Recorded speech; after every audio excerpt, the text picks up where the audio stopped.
Hello, and today we are going to discuss the batting lineup, how a lineup is constructed by college coaches, high school coaches.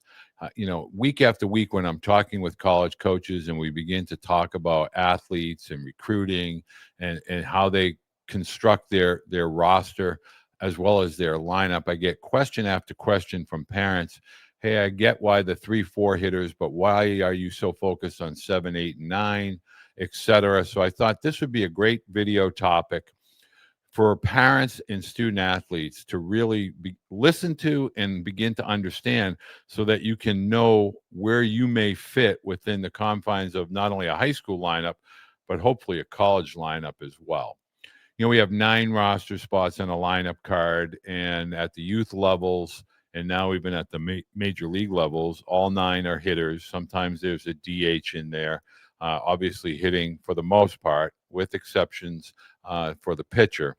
But we're going to break down each particular, member of that lineup and what their strengths have to be in order to hit in that position within the lineup.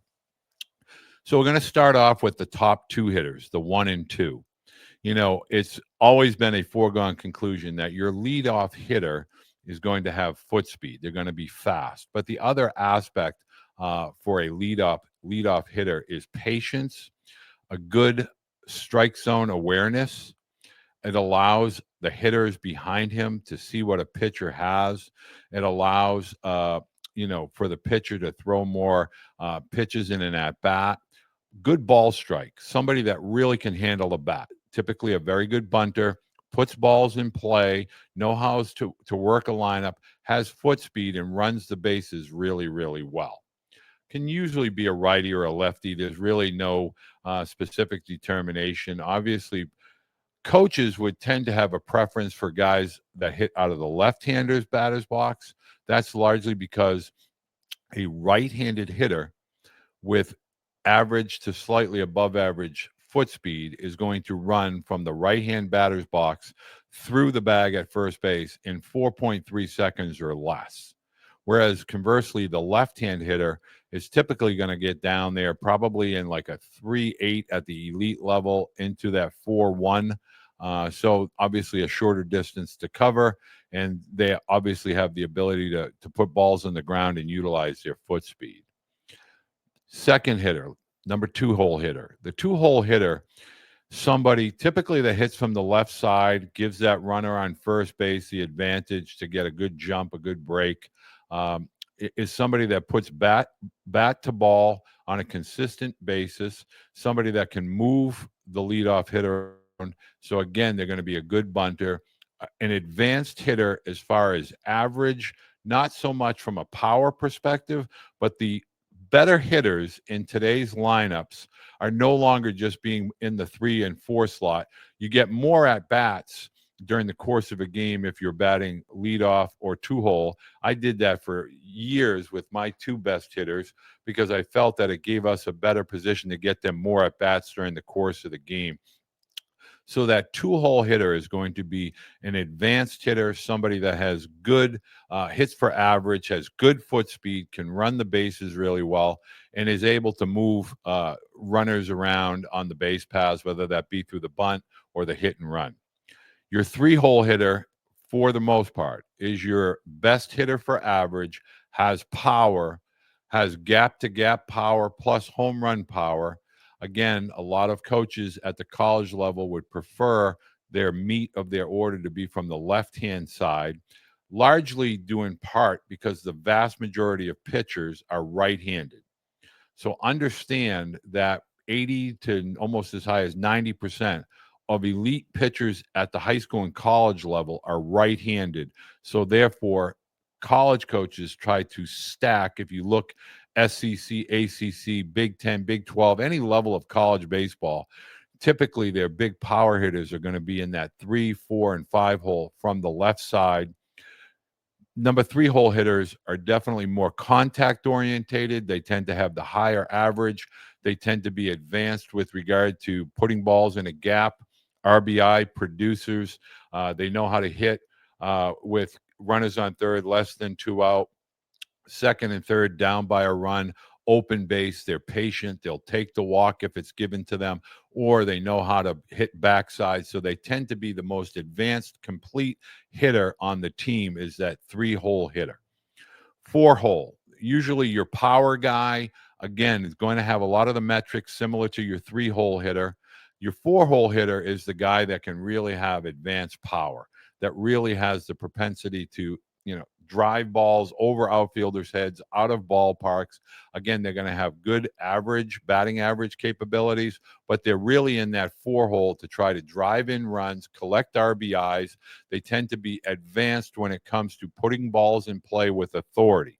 They're really able to hit breaking balls, secondary pitches with authority, similar to the fastball. In fact, the one separation between the 5-hole and the 4-hole is that the 4-hole tends to be more of a complete hitter, doesn't have a lot of hole in the swing, doesn't have a lot of what I call swing and miss at the college level.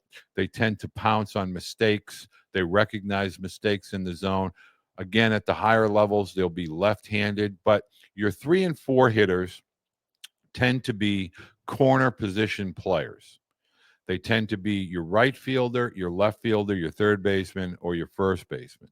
Occasionally, a catcher with a plus hitting tool will hit in that 3-4 hole, but usually 3, 4, and 5 tend to be the corner position guys. There are exceptions with regard to elite Alex Rodriguez type of shortstops, Cal Ripken type of shortstops. But for the most part, at the college and at high levels of high school, you're going to see the corner guys, first, third, right, and left fields hitting in that 3, 4, 5 position.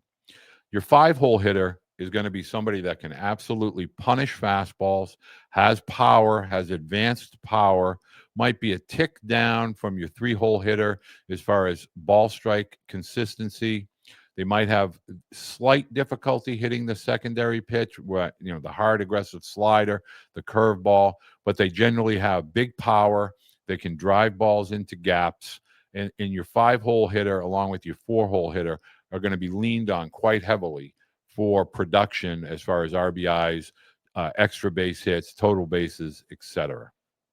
Your 6-hole hitter is what they used to call the double leadoff. Your 6-hole hitter is someone that has really good foot speed, puts balls in play, is able to move runners, get balls down on bunts, move runners on hit and runs, drive runners in. The only difference between leadoff and 6-hole is your 6-hole hitter may have a little bit more power, a little bit more punch. There's somebody that's going to be able to drive balls not only into gaps, but hit you the occasional home run, can steal bases, is a very, very good base runner, and somebody that has good baseball IQ. Your 6-hole hitter is really going to see a lot of action with regard to later innings, and you want them to be that double leadoff and get things going later in the game. Your 7-hole hitter, which is where this question originated from a parent, the 7-hole hitter really has all of the tools of the 4 and 5 hitter. He's a good fastball hitter, somebody that can punish a fastball. 7-hole tends to be, again, a corner hitter, a corner position player, somebody that is able to get good drive and really a power hitter that doesn't miss a lot of fastballs, may struggle a little bit more with regard to the breaking ball, but because they're moved down in the lineup, sometimes pitchers will tend to throw more fastballs or try to work ahead to the hitters later in the lineup. And so that 7-hole hitter generally is a power hitter, somebody that can pick up and clear bases later in a game. Your 4-hole hitter leads off with a single. Your 5-hole might move them over. And you want that 7-hole guy to maybe be able to hit that 2-run home run or absolutely drive that guy in. So the 7-hole is a really very integral part at the higher levels of baseball because they are the guy that is looking to clean up any of the base runners that may be on in later innings or earlier in the game. And it's really a very valuable part of a lineup. Now, your 8-9 hitters, goes without saying, they tend to be guys that are 8-9 tends to be guys that are very fast or they have good advanced foot speed. They also put balls in play. They hit fastballs well. They might not hit for average the same way a 1-2 hitter hits. But, when pitchers are trying to get ahead of the 8-9 hitter, we want the 8-9 hitters turning lineups over, getting back to the top of the order.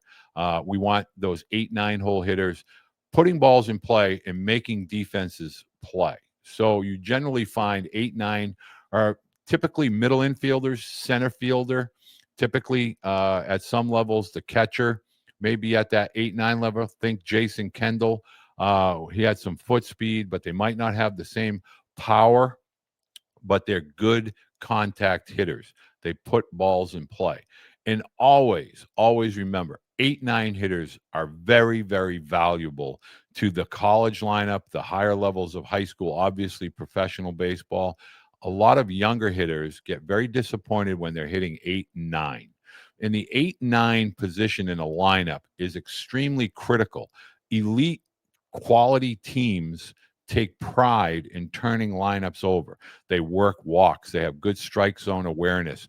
They make the pitchers work. They're not up there what I call taking donkey hacks or what I call, just blatant attacks on the baseball, free swinging. They tend to have a zone awareness. They put balls in play. They really are hunting fastballs, making sure they don't miss the fastball, getting on base, stealing bases, etc. I hope this helps for parents. I'm going to do a little bit more details in a later video with regard to positions and where they generally will get into the lineup and how to get into the lineup. If you like this kind of content, please engage. Make sure you're hitting the like button, hit the notification bell, subscribe. This is the type of member content that I want to provide for our members so that you are beginning to learn as baseball season approaches here in the spring. And I want you to engage with comments and questions so that I can keep answering those questions for parents and student athletes.